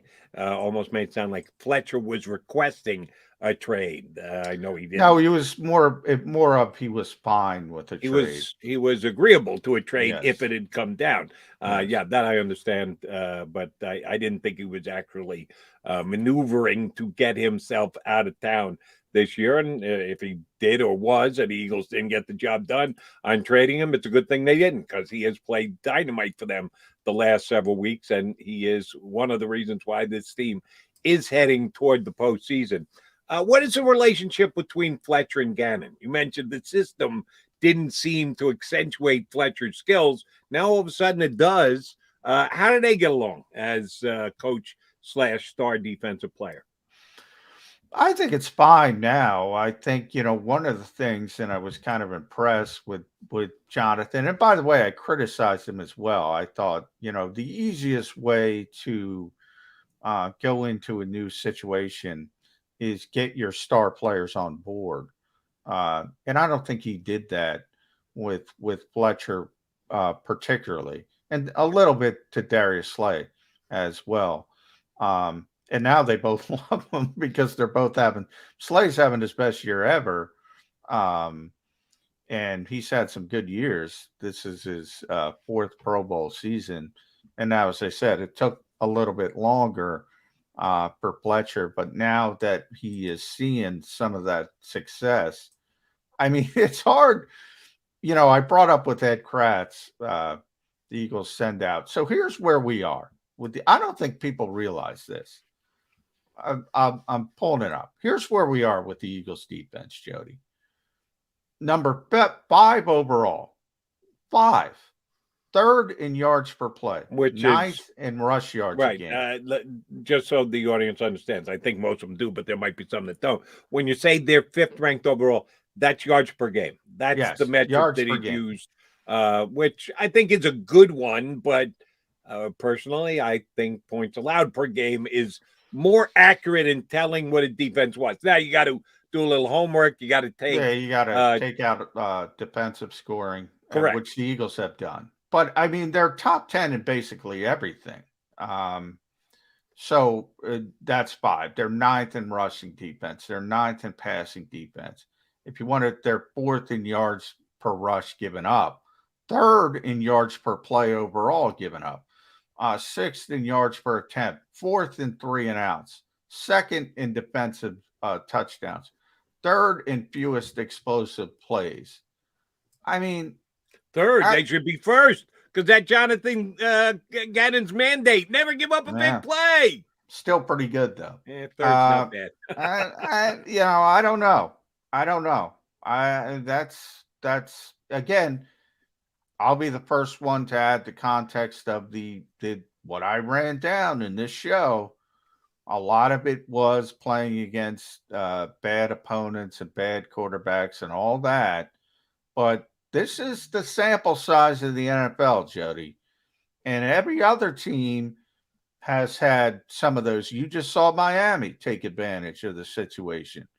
Okay, but they're number 5 in their top 10 in every single meaningful defensive category. What do people want? One across the board. They want Jim Johnson back. Yes. You know what they want. They want Buddy Ryan back. Yes. Jonathan Gannon is neither of those old school defensive guys. So therefore, he's not going to hit home with a large chunk of the Eagles. And they'll love it, by the way, when you get the Buddy Ryan mentality and you get 15 yards, 15 yards, 15 yards, 15 yards, personal fouls. And it's a different game. People get over it. It's a different game. You got to play the rules as they are today. And again, you can go back to Jim Johnson, Buddy Ryan, anybody. How many seasons are they going to have where they're top 5 or top 10 in that many categories? Not a lot. Not a lot. That is pretty impressive, and I think it's only going to get better because I don't think the Washington football team is going to do much offensively against this Eagles team either. I know Taylor Heineke is better than the quarterbacks the Eagles have faced the last 2 weeks, but he was awful against the Cowboys this past week. I don't know if he just didn't get enough reps because he was on the COVID and he couldn't practice, but I've said all along, I think he's a viable NFL quarterback. Oh, he didn't look that way to me. He looked anything but viable against the Cowboys. Now, will the week back in football and getting snaps and maybe getting a little bit healthier again? I don't know what level the COVID virus hit him. Just know he was in the protocols. He didn't look like a quarterback that could beat the Eagles the way he played last week against Dallas. You know, the one, and Kyle Allen obviously had to come in, but I mean, they're both better than Garrett Gilbert. That's about, if you're looking at it from a Washington perspective, you're better off. But yeah, he played poorly. If he's probably not going to play that poorly in 2 consecutive games. So if you want to play the odds, that's against the Eagles. But I just think that team's dead in the water. I think they're dead in the water. I think they had an opportunity. That was a playoff game. That Tuesday night game here was a playoff game. And we talked about it at the time, the predictive sites and all that. The team that won it would be in a good position, and the team that lost it was essentially dead in the water. Washington knows that they're dead in the water. And I agree with that. And that's why I was surprised when we had Ed Kracz on. He said, I expect a stout effort from the Washington football team this week. I think he's going the rival NFC East. And sometimes, they do. You do get up, the Giants get up more for the Eagles, even though they lose double digits every single season, blah, blah, blah, that kind of stuff. But when you're bad, you're bad. Man, there's usually a point in a season where teams that aren't going to the playoffs pull the plug, so to speak, from a human nature standpoint. And I think they've reached that point. It's not that they're a bad football team. They've realized the war is lost. And there's just a natural slumping of the shoulders, so to speak. And woe is me. And I think Washington is at that point. As do I. The division, and I get it, that we've seen too many examples of it just to dismiss it. But I think, just for my own edification, it's overstated. You can't treat any NFC East game like any other game. It's different. Well, we saw 2 NFC East games last week, okay? The Eagles completely snuffed the woebegone New York Giants in the second half of their game, and the Dallas Cowboys just completely destroyed the Washington football game. So those two bitter rivals going to be right down to the last. No, neither one of them were anywhere near the last play of the game. They're both blowout victories. So I think that can play forward with this week as well. I think the Eagles are just going to beat the snot out of the Washington football team. While the Eagles are in the midst of this playoff push, the evaluation of Jalen Hurts continues to go on. I said this yesterday. I'll say it probably tomorrow and the day after, and then we'll get another game to evaluate this week. The Jalen Hurts detractors seem to me to just have a higher volume to them than the Jalen Hurts defenders. He ended up having a good game on Sunday. It was a B game. He had a quarterback rating of over 100. He made plays in the second half to lift the Eagles to victory. Yeah, he stunk in the first half. Yeah, he put the ball on the ground and could have a pick that was lucky that got overturned by a video review. He did not play well. But when you look at the big picture over the course of the 60 minutes, he had another winning game for the Philadelphia Eagles. How do we judge what he does against the Washington football team? A couple days in advance, John, which we'll certainly have a better grasp of how we should look at it when we get to Sunday. But as we sit here a couple days in advance, what kind of a game do you think this is just on the ability to rate Jalen Hurts? I'm not even asking you how you think he's going to play, but just in a playoff push, winning you can get in, mediocre opponent at this time, how much stock should we put in the kind of game that Jalen Hurts has on Sunday? Yeah, I think they're all big for a first-year starter. I really do. And, one thing I love about Nick Sirianni, and he did it this week because I think he's, hearing some of the things you just mentioned. And it's part of being a quarterback in the NFL. I think, every starting quarterback in this league is under incredible scrutiny in every NFL city. Some are obviously more passionate than others, and Philadelphia's at the top of the list. But what Jalen is getting is no different than Carson Wentz got or Donovan McNabb got or going back to Jaws and everybody else, and Randall and everybody else, Mike Vick, so on and so forth. And one thing I love about Nick is he tries to educate fans, and he tries to educate fans through the media, and he tries to explain certain situations. Everybody, and I wrote about this on Billy Boys, everybody was up in arms when Dallas Goedert was wide open in the end zone, and everybody got the screenshot, and he checked it down to Quez Watkins. He had already moved on. His progression, his pre-snap read, as Nick Sirianni said, ruled Dallas Goedert out. And he was coached to go in a different direction because of the coverage he saw from the Giants. Now, what Nick is trying to say, you can't assume as a quarterback the New York Giants are going to completely blow the coverage and completely allow Dallas Goedert alone. That's not your process. And as you look across the field, if you're looking to the left and your progression is taking you in that direction, well, guess what? It's not a video game. You don't see the guy standing over there that they busted the coverage on. So Nick said, you live with those. He did what he was supposed to do. And then this is another thing, and I'm glad he said this because we've had this discussion many times on this show about Miles Sanders. The old coaching staff would tell, but they wouldn't do it in public. They would only do it off the record behind the scenes, would say, look, a lot of times Miles is not where he's supposed to be in the receiving game. And Carson Wentz would look awful at times. People would say, what the heck is he throwing the football? Running back's not in the right spot. The outlet receiver's not in the right spot. Happened again with Jalen Hurts. He looked bad. It was, and Nick explained it to, I forget what it was, 8 yards. Miles went 8 yards. He was supposed to go 5 yards. He's not there. He's not where he's supposed to be. And the quarterback looks atrocious. And he tells you this. Now, if people want to listen to it or don't listen to it, that's up to them. But I think it's I think it's a breath of fresh air. I think it helps you understand quarterback play And what you think is a bad play is not necessarily a bad play. So, that's not to say Jalen Hurts had a poor first half. As he said, the ball security, not good. Second straight week, he did that. Should have lost the fumble. They got lucky. That interception he brought up as well, that got overturned, got lucky there as well. There's plenty to clean up, but it's not as bad as you think it was.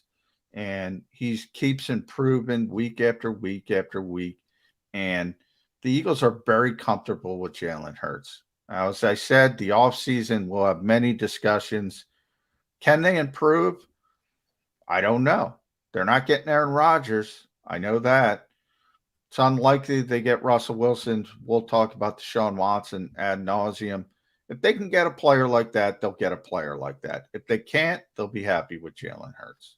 You made the point of, quote unquote, the screenshot view that everybody got that absolutely showed Dallas Goedert wide open. Well, why the hell didn't he throw it to him? But you're right. And Sirianni went to great lengths to try and explain that, as did Jalen as well after the game, as to where they were at in that play at that time and how it all unfolded. Here's what I would have liked to have seen. And it always amazes me when they do this. I'm jumping sports again. The player tagging up in a baseball game, that they've got the split camera angles so you can see exactly when it hits the guy's glove and exactly when the player comes off the base. And they say they can merge those two things together, marry them up. And I always wonder, how do you know that you're not off? But they very confidently say this is an exact showing of when the ball is caught and when the guy leaves the base. That's what I wanted to see on that play. As Jalen Hurts goes back to cock and throw, now show me where Dallas Goedert is.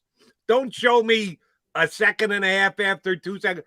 Yeah, of course he's wide open because Jalen Hurts has already made the play to throw the ball in another direction. You just see Dallas Goedert wide open. You go, oh, how did he miss him? How did he not throw him the ball? Well, he had already started his progressions, cocking the ball, getting ready to throw it. He's not going to throw it to Dallas Goedert. That play looked really bad the way it was presented on television. It doesn't mean that that's the way it actually developed in real time. Yeah, and what it didn't even get to your point of what you're saying, Jody, because of the coverage on the field, where with the coverage that the New York Giants were in, Dallas Goedert was the pre-snap read on that play. The Giants took him away pre-snap with their coverage, how they lined up in coverage. And then it was Jalen Hurts' job. He's coached to look in a different direction. So it didn't even get to that point. What happened was the Giants busted the coverage. And again, what Nick Sirianni is saying, you can't assume that the defense is out in the right coverage, but they're going to completely drop it and they're going to completely bust it. You have to do what you're coached, and you have to do what you're told. You say, okay, that's the coverage. Dallas is out. Now we go in this direction. That's what happened. That's why Nick Sirianni wasn't upset. He said it happens sometimes. You know, would you like to have the savvy of an Aaron Rodgers who might be able to pick that up and say, oh, guess out of the corner of my eye, I'm the greatest quarterback who ever lived. Can I see it? Yeah. So maybe somebody like that can do it. But the last thing you want, especially a young quarterback doing, is freelancing. When they're done, when they do what they're told and what they're coached to do, coaches are happy. Sometimes it doesn't work out. It doesn't. And it did not play, but that's okay because the game worked out just fine for the Philadelphia Eagles. All right, he's John McMullen. I'm Jody McDonald. We will come back, put a bow on the show as we continue to move forward on a week where the Philadelphia Eagles may just make the playoffs for the 2021 season. Come back and wrap one up here on Birds 365. This is Joe Kracz of Kracz Coats, inviting you to donate a slightly worn coat or jacket and help veterans stay warm this winter. Go to Kracz Coats on Facebook to help those who've served. Have a happy holiday.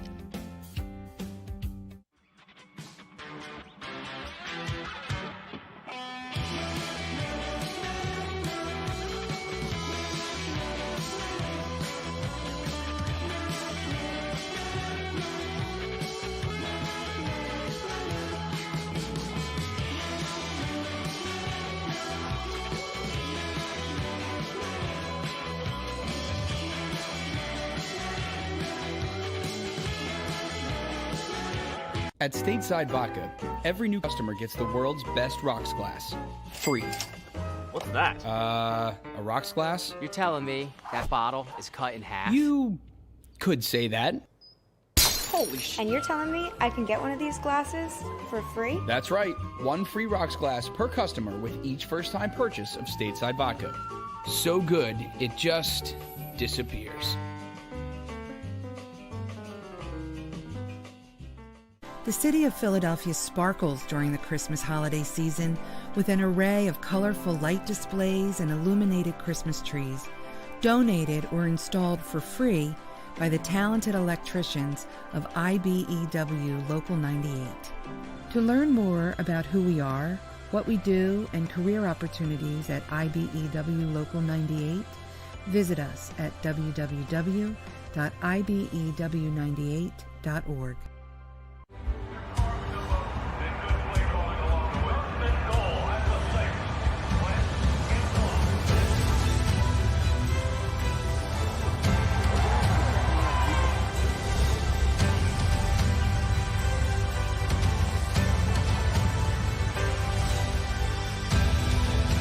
Field of life, First Trust Bank is there for you.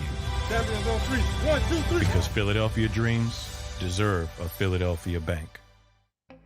As a hardworking American, you've never experienced how tough life can be until now. A catastrophic injury while working on the job. A personal injury from someone else's negligence. Turned away by other law firms in the region who didn't bother to learn your story. It's time to meet the Fritz & Bianculli Law Firm and managing partner Brian Fritz. Badly injured? Call the Fritz & Bianculli Law Firm. Find out why they say, "We got this." Go for the midnight dares. Go for the game. Go for the hits. Go for the fans. Go for the win. Go to Ocean Casino Resort. Book your trip at theoceanac.com.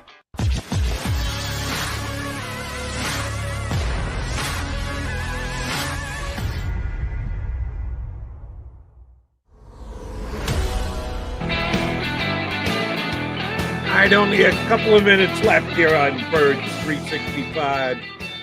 Johnny Mac, I'm assuming today is Standard Coordinator Tuesday, so you get a chance to. It is Coordinator Tuesday, so opportunity to talk to Michael Clay, Shane Steichen, and Jonathan Gannon. Which team are you going to ask Gannon if he wants to coach next year, since the rumors are flying hot and heavy that he's going to get a head coaching opportunity? Are you going to name a specific squad? Hey, Jonathan, how would you think about taking over Team X? Do you know who Team X is? Yeah, well, if you do that, you're not going to get an answer. But the only two teams that can interview him right now are Jacksonville and Las Vegas, if they wanted to.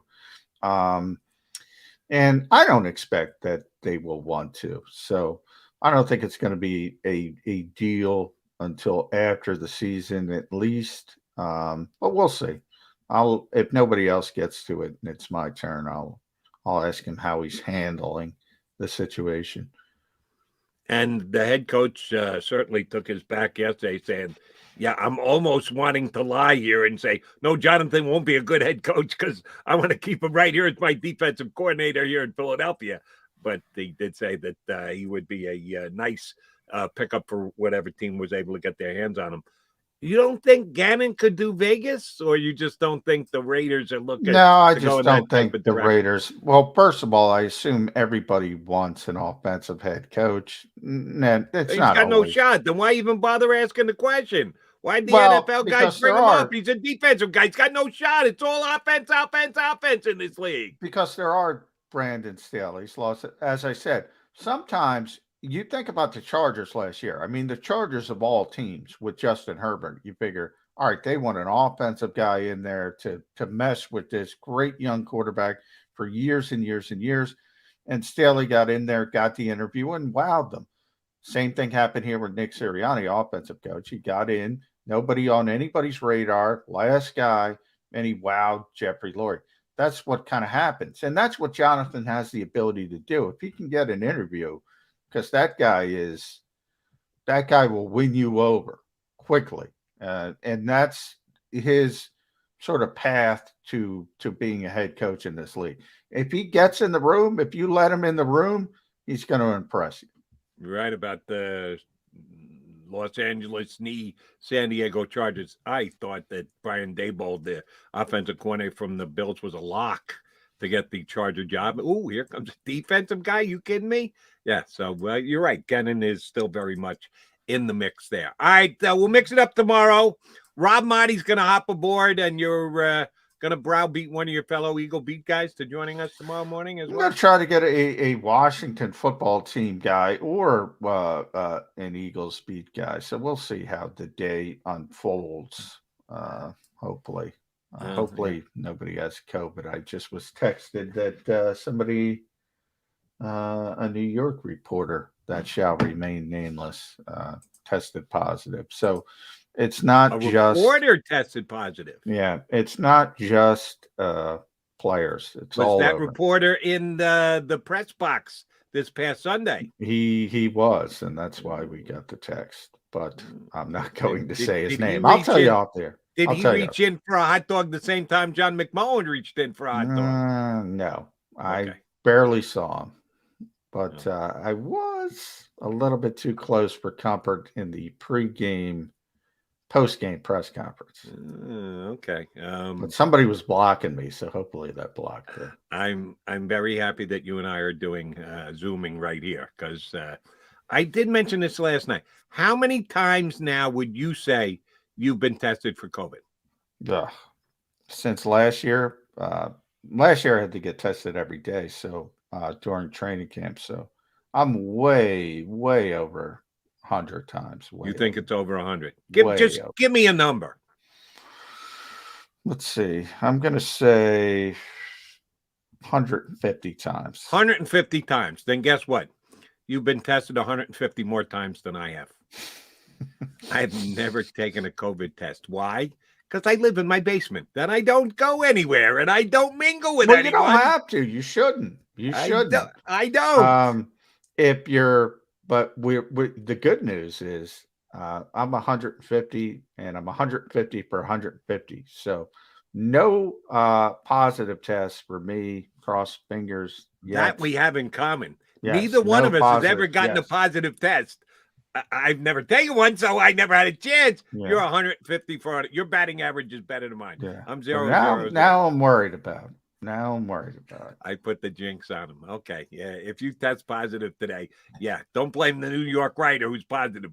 Blame me, because I brought it up and asked you how many tests you've taken. Well, hopefully John McMullen is well enough to jump aboard with us again tomorrow. He and I, the Mac and Mac guys, will be right back here on Birds 365 in 22 hours. We'll see you then. If you missed any of today's show on the JAKIB Media channel, listen to the podcast on your way home. Available on YouTube, Apple, and Spotify.